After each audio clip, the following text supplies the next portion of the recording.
అందరికీ నమస్కారం. నిన్న మాజీ మంత్రి వర్యులు సత్యవతి రాథోడ్ గారు ములుగు జిల్లాలో జరుగుతున్నటువంటి దమనకాండలపై స్పందిస్తే ఇక్కడ ఇంగిత జ్ఞానం లేనటువంటి ఏమాత్రం తెలివితేటలు లేనటువంటి కాంగ్రెస్ పార్టీ నాయకులు మాజీ మంత్రి గారిని విమర్శిస్తున్నారు. మీరు ములుగు వచ్చినప్పుడు ఏం చేసిపోయిందని. ఈ రోజు ములుగు జిల్లా కలెక్టరేట్ నిర్మాణం జరుగుతుందంటే దానికి కారణం సత్యవతి రాథోడ్ గారు. ములుగు జిల్లాలో ట్రైబల్ యూనివర్సిటీ నిర్మించబడుతుందంటే దానికి కారణం సత్యవతి రాథోడ్ గారు. వరదలలో మీరందరూ మూటలు ముత్తుకొని కన్నీళ్లు గార్చుకొని యాక్టింగ్ చేస్తే ఆ రోజు వరదలు వచ్చినప్పుడు ఇక్కడ ఉండి ఈ ప్రాంతంలో ప్రాణ నష్టం జరగకుండా హెలిప్యాడ్ కావాలనతోనే ఏర్పాటు చేసింది సత్యవతి రాథోడ్ గారు.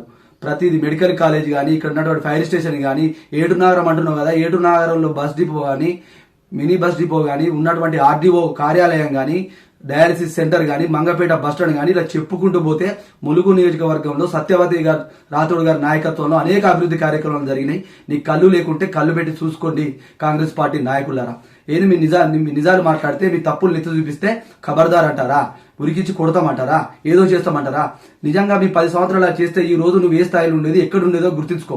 10 సంవత్సరాల ముందు నీ జీవితం ఏంది, ఇప్పుడు నీ జీవితం ఏందో ప్రజలందరూ చూస్తున్నారు. బిడ్డ మీ గవర్నమెంట్ లోకి వస్తాం కదా, వచ్చిన తర్వాత మీరు చేసే అక్రమాలు, చేసినటువంటి ఇసుక దందాలు, ల్యాండ్ దందాలు, అసైన్ మాఫియా ఇవన్నీ ఖచ్చితంగా బదులు తీసుకునే విధంగా చూస్తాం. ఏం బెదిరిస్తున్నారా?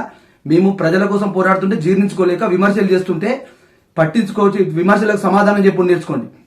ప్రతిపక్షంలో 10 సంవత్సరాలు ఉన్నప్పుడు కేసీఆర్ గారి మీద, కేసీఆర్ కుటుంబం మీద, మంత్రుల మీద ఎన్ని విమర్శలు చేసినా వాటిని స్వీకరించి వాటికి తగిన సమాధానం మేము ఖచ్చితంగా ప్రజాక్షేత్రంలో చూపిస్తాం. మీ లెక్క ఉరికిస్తాం, కొడుతాం, మేము కక్ష సాధింపు చర్యలు చేస్తాం, కేసులు పెడతాం, లీగల్గా ఎదుర్కొంటాం అని ఇలా చెప్పలేదు. ఖచ్చితంగా మీరు చేసిన ప్రతి విమర్శకు మేము సద్విమర్శగా తీసుకొని మేము సమాధానం చెప్పినాం.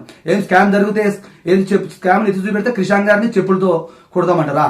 అలాగే సతీష్ రెడ్డి గారిని ఎక్కడ గెలిచినామంటారా? మరి మీరు ఎక్కడ గెలిచిండు? ఇవాళ మాట్లాడుతున్నారు కదా, నువ్వు వార్డు నెంబర్ గెలిచినావా? మీకున్న కాంగ్రెస్ పార్టీ నాయకులు వార్డు నెంబర్ గెలిచిన ఎన్నిసార్లు గెలిచిందో చూపించండి. తప్పులను ఎత్తు చూపించినప్పుడు వాటికి నిజంగా చిత్తశుద్ధి ఉంటే సిబిఐ ఎంక్వైరీ చేయండి, సిబిసిఐడి ఎంక్వైరీ చేయండి, మీ చేతిలో ఉన్న సిట్ ఎంక్వైరీ చేయండి. ఇలా కాకుండా అలా చేస్తే మీరు ఖచ్చితంగా వాళ్ళని బెదిరిస్తే వాళ్ళని లీగల్ నోటీస్ పంపితే భయపడతాం అనుకోండి. ఇక్కడ భయపడే లేవలేరు. ములుగు నియోజకవర్గంలో కూడా నికాసైన కార్యకర్తలు ఉన్నారు, ఉద్యమకారులు ఉన్నారు. ప్రాణాలను పరంగా పెట్టి సాధించుకున్న తెలంగాణ రాష్ట్రంలో మేమందరం ఉన్నాం. చూస్తూ ఊరుకుంటుంటే రోజు రోజుకు ఎవరు మాట్లాడతలేరని మితిమీరిన వ్యాఖ్యలు చేసుకుంటూ నీ స్థాయిని మర్చిపోయి మాట్లాడుతున్నావా? నీ స్థాయి ఏందో మీరు చెప్పాలా?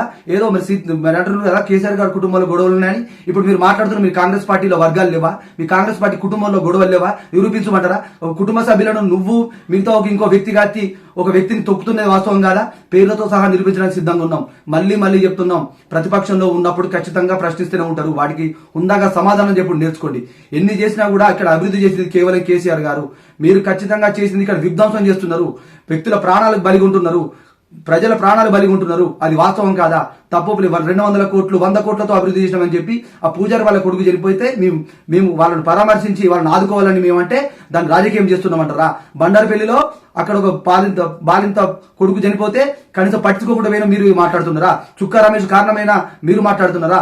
మున్సిపల్ కార్మికుడు మహేష్ కు మృతి కారణమైన మీరు మాట్లాడుతున్నారా? జర్నలిస్టుల మీద దాడి చేసిన మీరు మాట్లాడుతున్నారా? మాలాంటి ఉద్యమకారులు మాట్లాడుతూ మా మీద అక్రమ కేసులు పెడుతున్న మీరు మాట్లాడుతున్నారా? బర్రాబరి 2 సంవత్సరాల్లో అధికారులకు వస్తాం. మీరు చేసిన ప్రతిదీ ఇక్కడ ఎండగడతాం. ఇప్పటి నుంచి ఊరుకునే ప్రసక్తి లేదు. మా అంటే చంపుతారు కావచ్చు, చావుకు భయపడేటువంటి వ్యక్తులం కాదు.